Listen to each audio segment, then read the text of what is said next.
नमस्कार, मैं हूं रत्ना और आप देख रहे हैं सी न्यूज भारत। वक्त हो चुका है मध्य प्रदेश छत्तीसगढ़ बुलेटिन का। इस बुलेटिन में हम बात करेंगे धमधा की, जहां प्रेस क्लब धमधा ने पत्रकार मुकेश चंद्राकर को दी श्रद्धांजलि।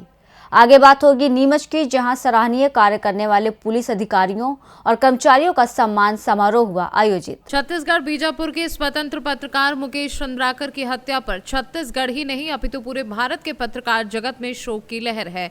वहीं आज धमधा प्रेस क्लब में सभी सदस्यों द्वारा रेस्ट हाउस धमधा में शोक व्यक्त किया गया और अपराधियों के खिलाफ सख्त कार्यवाही की मांग की गई। पत्रकार साथी आदरणीय मुकेश चंद्राकर जी का कुछ असामाजिक तत्वों द्वारा विगत दिनों बहुत ही विभत्स रूप से उनका हत्या कर दिया गया था।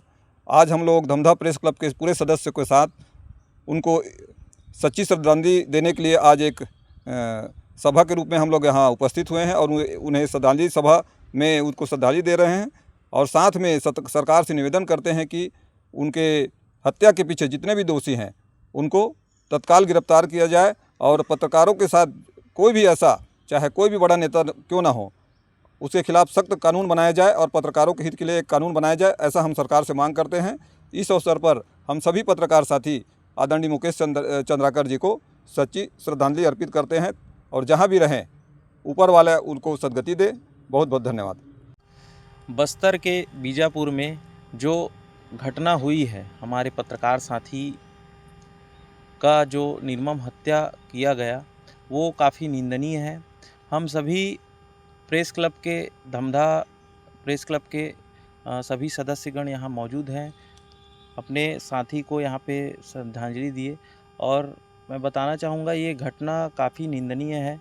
सरकार से हम मांग करते हैं कि इसके ऊपर जो भी इस घटना में जिनकी भी संलिप्तता है उनको कड़ी से कड़ी सजा दी जाए।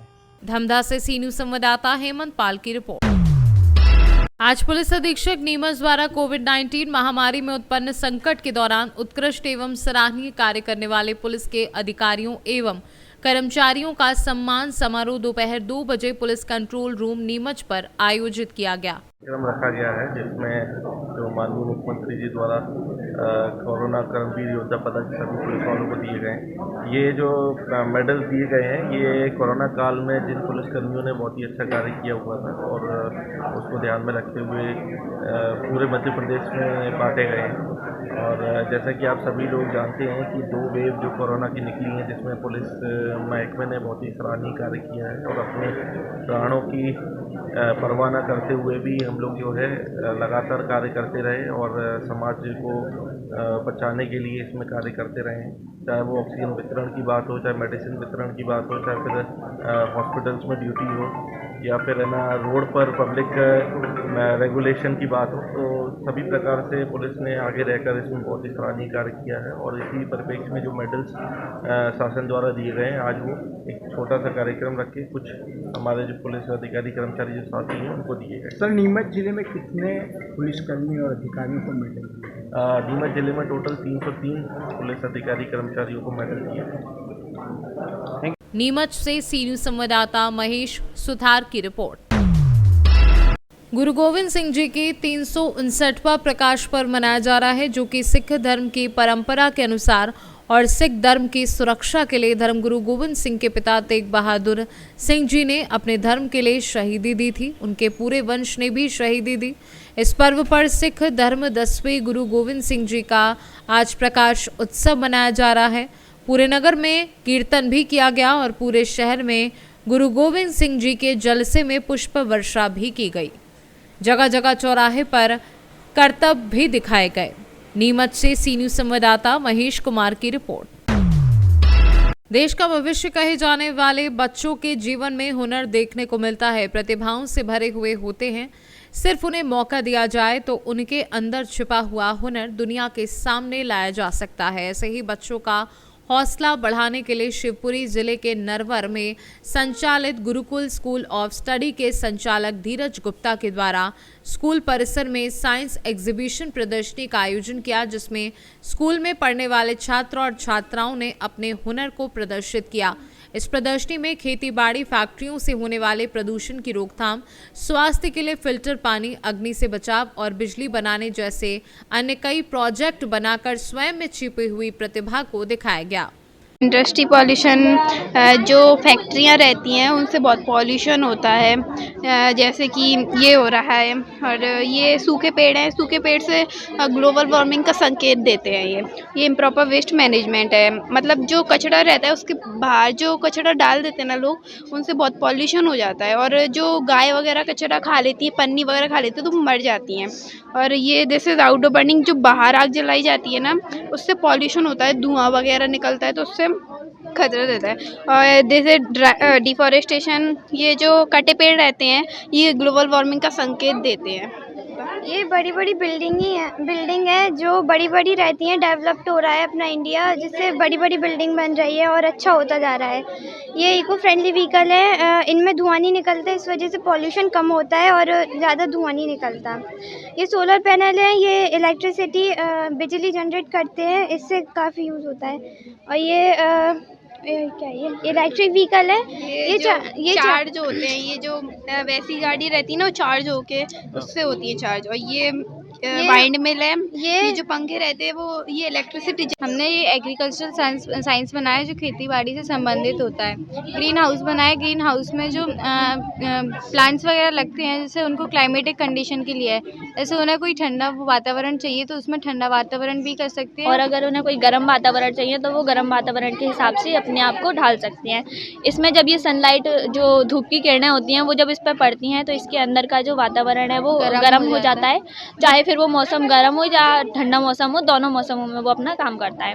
ये ड्रिप इरिगेशन सिस्टम है, जिसमें ड्रिप इरिगेशन सिस्टम में जो पानी है बूंद बूंद से टपक के जड़ों तक जाता है, तो इससे अच्छे से जड़ों में पानी पहुंचता है, तो पेड़ अच्छे से उगते हैं और पानी की कम वेस्टेज होती है, पानी कम खराब होता है। ऐसे ही स्प्रिंकलर सिस्टम में भी, स्प्रिंकलर में जब पानी आता है पाइप के थ्रू तो वो बिल्कुल बारिश की तरह लगता है, और जब उसमें पानी आता है तो बिल्कुल कम पानी यूज़ होता है। मतलब जैसे अगर हम नॉर्मल पानी देंगे अगर खेतों में तो उसमें पानी ज़्यादा यूज़ होगा, लेकिन अगर हम ड्रिप सिस्टम और स्प्रिंकलर का यूज़ करते हैं तो इसमें हम पानी कम यूज़ कर सकते हैं। हमारे स्कूल द्वारा विगत हर वर्ष छुट्टियों में बच्चों को साइंस प्रोजेक्ट बनाने के लिए दिए जाते हैं, लेकिन इस बार हमारे द्वारा पहली बार बच्चों को साइंस एग्जीबिशन के जरिए ये सारे प्रोजेक्ट्स सभी पेरेंट्स को और नरवर के अतिथिगणों को बुलाकर प्रदर्शित किया गया है, जिसमें बच्चों ने बहुत अच्छे तरीके से प्रोजेक्ट्स एक्सप्लेन किए।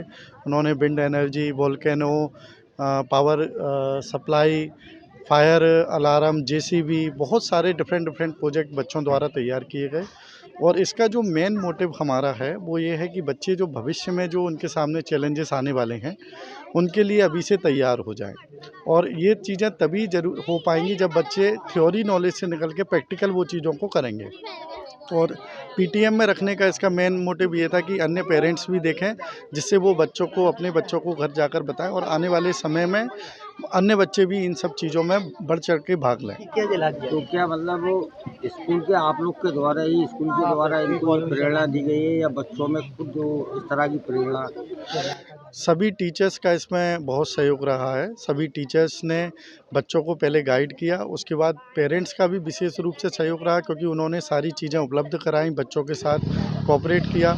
और बच्चों ने जो आज के समय में सबसे बड़ा हथियार है इंटरनेट, उसका भी सहारा लिया और टीचर के मार्गदर्शन में ये प्रोजेक्ट तैयार किए, जो आज हमने और आप सभी ने यहाँ पर देखे। शिवपुरी से सी न्यूज़ संवाददाता विनोद सिकरवार के साथ कृपाल सिंह सोलंकी की रिपोर्ट।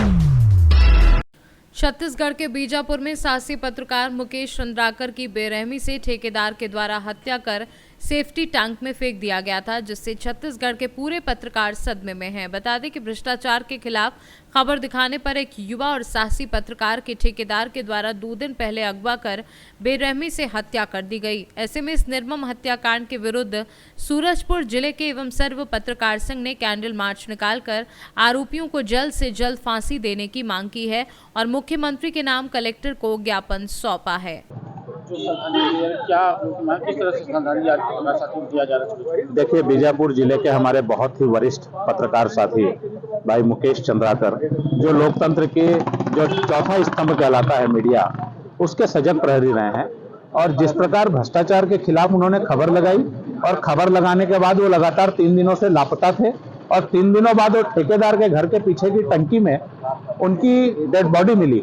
यह कहीं ना कहीं लोकतंत्र पर सीधा प्रहार है, क्योंकि पत्रकार और मीडिया संस्थान समाज में जो घट रहा है उसको दिखाते हैं, और इस प्रकार अगर बेखौफ होकर लोग इस प्रकार के कृत्यों को अंजाम देंगे तो कहीं ना कहीं पत्रकारों की सुरक्षा का बड़ा मामला है। पत्रकार सुरक्षा कानून की भी मांग करते हैं। साथ ही अपने दिवंगत साथी को हम जिला पत्रकार संघ सूरजपुर की ओर से आज ये श्रद्धांजलि अर्पित कर रहे हैं।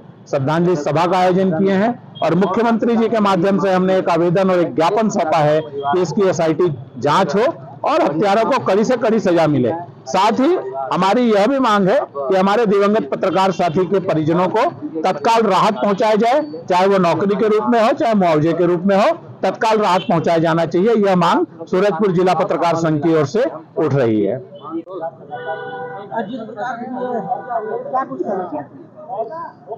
बीजापुर के हमारे पत्रकार साथी मुकेश चंद्राकर की निर्मम हत्या कर दी गई है। इससे हमारे प्रदेश से पत्रकार अपने आप को सुरक्षित महसूस कर रहे हैं।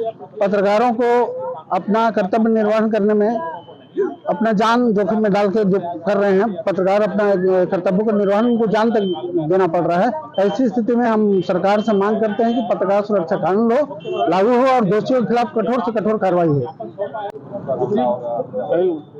पत्रकारिता में जिस तरह से हमला अटैक हो रहे हैं, क्या मानते हैं जिस तरह से सच्चाई दिखाने में हत्या की जा रही है और परिवार के बीच आप क्या संदेश? निश्चित रूप से आज वो भाई मुकेश चंद्राकर के साथ घटना हुई है, यह बहुत ही निंदनीय है। इसकी जितनी भर्त्सना की जाए वो कम है और पत्रकारिता जगत के लिए अपूर्णीय क्षति भी है। इस तरह की घटना से हम पूरे प्रदेश के पत्रकारों में रोष का वातावरण हो गया है और प्रदेश सरकार को चाहिए कि तत्काल मुकेश चंद्राकर के हत्यारों को गिरफ्त मिले और उनके खिलाफ में कठोरतम कार्रवाई हो, और साथ ही साथ उनके परिवार को संवेदना के रूप में एक बड़ी राशि और एक शासकीय नौकरी करते हैं। सूरजपुर से सी न्यूज संवाददाता सुरेंद्र साहू की रिपोर्ट। सूरजपुर जिले में नए भाजपा जिलाध्यक्ष मुरली मनोहर सोनी चुने गए हैं। आपको बता दें कि सूरजपुर जिले के भाजपा जिलाध्यक्ष पद के लिए कई नामों पर चर्चा चल रही थी, लेकिन अंततः मुरली मनोहर सोनी के नाम की घोषणा कर दी गई। उनके जिलाध्यक्ष बनने पर भाजपा कार्यकर्ताओं ने खुशी व्यक्त की है और बधाई दी। वहीं पूरे नगर में जगह जगह आतिशबाजी कर नए जिलाध्यक्ष का स्वागत किया गया एवं बधाई देने वालों का तांता लगा रहा। वहीं इस दौरान भाजपा कार्यकर्ताओं ने कहा कि मुरली मनोहर सोनी के जिला अध्यक्ष बनने पर भाजपा जिले में अब और भी मजबूती होगी। महिला एवं बाल विकास मंत्री लक्ष्मी राजवाड़े, चंपा देवी पावले, विधायक प्रेमनगर भूलन सिंह मरावी, पूर्व जिलाध्यक्ष बाबूलाल अग्रवाल एवं भाजपा पदाधिकारियों कार्यकर्ताओं की मौजूदगी में लिफाफा खोला गया। अभी तक बहुत बड़ी जिम्मेदारी मिली है जिलाध्यक्ष के रूप में, किस तरह से लेते हैं आप? निश्चित रूप से प्रदेश संगठन जिस रूप में ये दायित्व मुझे सौंपा है और हमारे जिला के सभी वरिष्ठ जो आशीर्वाद दिए हैं, और मैं सभी वरिष्ठों के आशीर्वाद से सभी हमारे जिला के सभी कार्यकर्ताओं, मंडल अध्यक्ष और सभी कार्यकर्ताओं के साथ में मिलकर और पार्टी का जो आगे की कार्यक्रम है वो आगे बढ़ाएं। तत्काल में भी नगरीय निकाय पंचायत के चुनाव को चुनौती का नहीं, हमारे बीच में कोई चुनौती नहीं है। भारतीय जनता पार्टी निरंतर तैयारी करते रहती है और हमारे साथ में वरिष्ठ लोगों का पूरा मार्गदर्शन है और हमारे पूरे जिलाध्यक्ष जी भी और हमारे विधायकगण भी पूरी संगठन मिलकर तैयारी कर चुके हैं। कहीं कोई चुनौती नहीं है और सभी कार्यकर्ता मिलकर एक साथ हमारे सीनियर लोगों के मार्गदर्शन में आगे चुनाव में हम जाएंगे। अध्यक्ष जी दोनों कई लोग शामिल थे, आप चुन के आए हैं, किस तरह से आगे तालमेल रहेगा संगठन में? नहीं, हमारे 10 लोग करीब थे अध्यक्ष के दौर में, लेकिन सब हम लोग एक साथ में हैं, कहीं कोई किंतु परंतु नहीं, और सब हम लोग एक साथ मिलकर बैठकर और जो भी कार्यक्रम रहेगा, जो भी योजना रहेगा, उसको साथ में मिलकर ही करेंगे। आज नए जिलाध्यक्ष की नियुक्ति हो गई है, किस तरह से मेरे जिलाध्यक्ष के और लोग भी थे, सभी को संतुष्ट करने के लिए क्या आप? देखिए, भाजपा के प्रदेश नेतृत्व ने जो निर्णय लिया है उस निर्णय को सारे कार्यकर्ता स्वीकार कर रहे हैं। यहाँ पर कोई पक्ष विपक्ष नहीं है, सारे भारतीय जनता पार्टी का एक है, वो यहाँ पर नाराज नहीं है, सभी लोग संतुष्ट हैं। आज सूरजपुर जिले में प्रभारी बन के आए थे सामान्य श्रीमती चंपा देवी पौले जी। उनके घोषणा के बाद सारे कार्यकर्ता एकजुट होकर के और आगे काम करेंगे। सत्ता और संगठन का एक बहुत बड़ा भावना रहता है, क्या मानते हैं जिलाध्यक्ष किस तरह से रहेगा आप लोग का? देखिए, संगठन से हम लोग का बहुत अच्छा तालमेल है ना। हम लोग भी संगठन में पहले थे, मैं भी जिला उपाध्यक्ष था और संगठन में अच्छे से काम किए हैं। आज विधायक बनने के बाद भी हम लोग संगठन से मिलजुल करके अपने सूरजपुर जिले को और आगे ऊंचाई तक पहुंचाने के काम कर रहे हैं।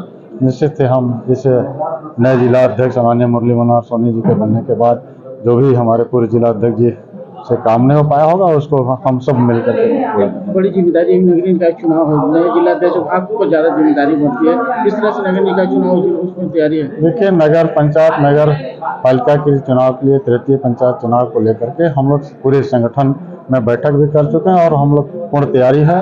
हम लोग नगर पंचायत हो चाहे नगर पालिका हो चाहे तृतीय पंचायत है, सभी में भारतीय जनता पार्टी का कार्यकर्ता चुनाव जीत करके आएंगे। हाँ ठीक है भैया। लंबे समय से इंतजार के बाद आखिरकार किस तरह की प्रक्रिया रही और जो आदिवासी नाम जी अरे बंद करो उसको यार, इसमें ओबीसी को महत्व दिया गया कि देखिए, हर 3 साल 4 साल में एक बार संगठन के चुनाव होते हैं और संगठन के चुनाव में किसी न किसी एक को सभी प्रकार के दायित्व दिया जाता है, वो चाहे जिला का हो चाहे मंडल के हो। इसी तरह में आज सूरजपुर जिला का जिला अध्यक्ष हमारे सम्मानीय चुनाव प्रभारी जो बन के आई हुई है चंपा देवी पावले जी के अगुवाई में आज ये कार्यक्रम संपन्न हुआ है। आज के जो जिला अध्यक्ष सूरजपुर जिला के बने हों वो जिला के महामंत्री रह चुके हैं। सामान्य जिला अध्यक्ष बाबूलाल अग्रवाल जी की टीम में महामंत्री रह चुके हैं और क्योंकि 2 बार महामंत्री थे और इस बार उनको बड़ी जिम्मेदारी दी गई है सूरजपुर जिला के जिला अध्यक्ष के रूप में। मुरली मनोहर सोनी जी को निश्चित तौर पे उनके आने से संगठन में मजबूती मिलेगी और कहीं ना कहीं रही बात तो ओबीसी एसटी की, तो संगठन का जो ऊपर से जो तय होके आया है उसी पे अमल हुआ है नीचे। नया जिला अध्यक्ष बना है, आने वाले दिनों में कई चुनाव हैं, किस तरह की चुनौती रहेगी और पूर्व जिला अध्यक्ष की तरह कई चुनावों में परचम लहराए तो इस बार क्या रहेगा? देखिए, सामान्य जिला अध्यक्ष जी जो पूर्व में रहे सामान्य बाबूलाल अग्रवाल जी के अगुवाई में हम सूरजपुर जिले के 2 विधानसभा जीत के आए, लोकसभा भी जीत के आए। सामने त्रिस्तरीय पंचायत चुनाव है, नगर निकाय चुनाव है, इस पे भी नए जिला अध्यक्ष जी के निर्देशों पे सभी भारतीय जनता पार्टी के काम करेंगे, पूरे दम के साथ काम करेंगे और निश्चित तौर पे मैं ये कह सकती हूँ कि ये त्रिस्तरीय पंचायत नगरीय निकाय नगर पंचायत के जो चुनाव है उस पर भी हमारे कार्यकर्ता ज़्यादा से ज़्यादा जीत के आएंगे। कई नाम दौड़ में थे लेकिन अब जो नहीं बने हैं उनको संतुष्ट कैसे किया जाएगा? देखिए, संगठन का नियम ये है, वो चाहे किसी भी दायित्व में हो, हर दायित्व के लिए लोग प्रयास करते हैं, वो चाहे सरपंच का हो, पंच का हो, चाहे विधानसभा का हो, चाहे जिला अध्यक्ष का हो, लेकिन मिलना किसी एक को रहता है और मिलने के बाद घोषणा हो जाने के बाद सभी कार्यकर्ता नॉर्मल हो जाते हैं और सब संगठन के लिए काम करते हैं और संगठन में काम करने के बाद मजबूती भी आती है। सूरजपुर से सी न्यूज संवाददाता सुरेंद्र साहू की रिपोर्ट। फिलहाल इस बुलेटिन में बस इतना ही। देश और दुनिया की तमाम बड़ी खबरों के लिए देखते रहिए सी न्यूज भारत।